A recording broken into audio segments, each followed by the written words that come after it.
Саламатсыздар ма, құрметті студенттер? Мен Ақтөбе жоғары ауыл шаруашылық колледжінің арнайы пәндер оқытушысы Талғасов Динара Нұрболатқызы боламын. Бүгінгі біздің пәніміздің атауы орман шаруашылығы механикаландыру. Сабағымыздың тақырыбы кеспе ағаш жұмыстарының технологиясы. Бүгінгі сабағымыздың мақсаты кеспе ағаш жұмыстарының технологиясы туралы оқушылардың білімдерін жетілдіру. Бүгінгі тақырыбымыз бойынша кеспе ағаш жұмыстарының технологиясына мысалы біздің ағаш материалдарын сүйреу жатады. Ол арнайы осы көрсетілген тракторлардың түрлері арқылы іске асырылады. Арқан қондырғыларымен сүйреу. Арқанды сүйреу қондырғылары батпақты топырақ және қатты жерлерде, яғни таулы жерлерде қолданылады. Көрсетілген бірінші суретті қарайтын болсақ, онда көтергіш арқан мен жартылай аспалы арқанды сүйреу қондырғысының схемасы берілген. Онда біріншісі артқы мачта, екіншісі салмақ түсіретін қанат, үшінші жүк каретка және төртінші бас мачта. Орнату түрін таңдауда анықтайтын негізгі факторлар: орман шикізаты базасының топографиялық жағдайлары, орман шаруашылығы талаптары және кеспе ағаштарды әзірлеу әдістері, қажетті өнімділік, сүйрелетін жүктердің өлшемдері мен салмағы, жобаланған жолға қарай тартылатын сүректіңнің қоры, қондырғыны салуға арналған шығындар, негізгі тасып әкету жолына жанасу шарттары, кеспе ағаштардың тереңдігі және олардың шоғырлануы. Ағаштарды бұтақтардан тазарту. Ағаштарды бұтақтардан тазарту кезінде қолдануға болады. Кеспе ағашта балта, әмбебап бензин моторлы ағаш кесу, жылжымалы ағаштарды топтап тазалауға арналған қондырғылар, көп операциялы ағаштар дайындау машиналары және процессорлар. Келесі суретте көрсетілген трос ілмегінің түйіндерін алып тастау, яғни А. Трос ілмегінің жалпы түрі, Б. Трос ілмегі, 1-5 суретте ол ілгектер, екінші созу ілмектері, үшінші трос ендірмесі, төртінші жоғарғы ілмегі және алтыншы жалғау сақинасы.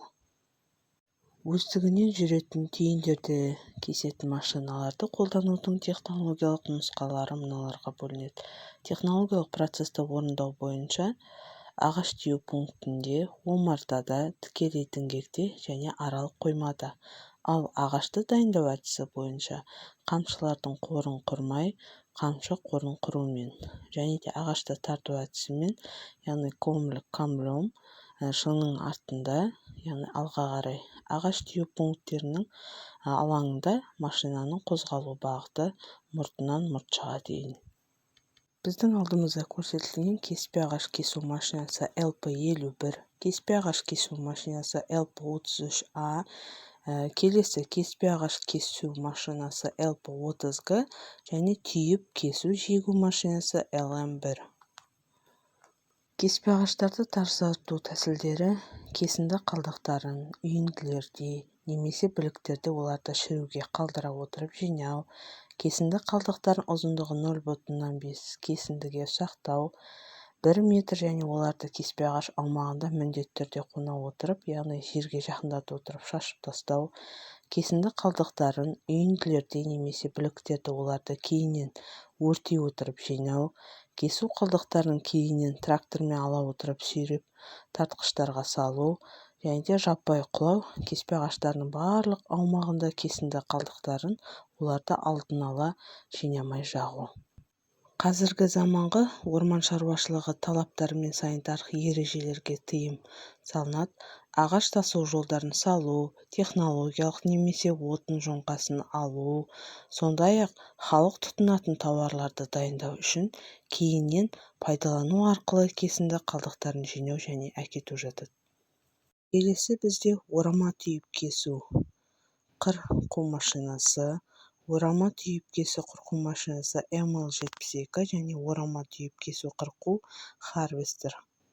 Кесуді тазарту әдісін және таңдаушының түрін таңдау келесі шарттарға байланысты: ағашы кесілген жерде жергілікті мөлшерде сақталған өміршең өскіндердің болуы, кеспе ағаш қалдықтары мен олардың кәдеге жарату жолдарының саны, топырақ өсімдік жамылғысының және ағашы кесілген жерлер алаңы рельефінің жай-күйі және де орманды қалпына келтіру жұмыстарын жүргізу тәсілі.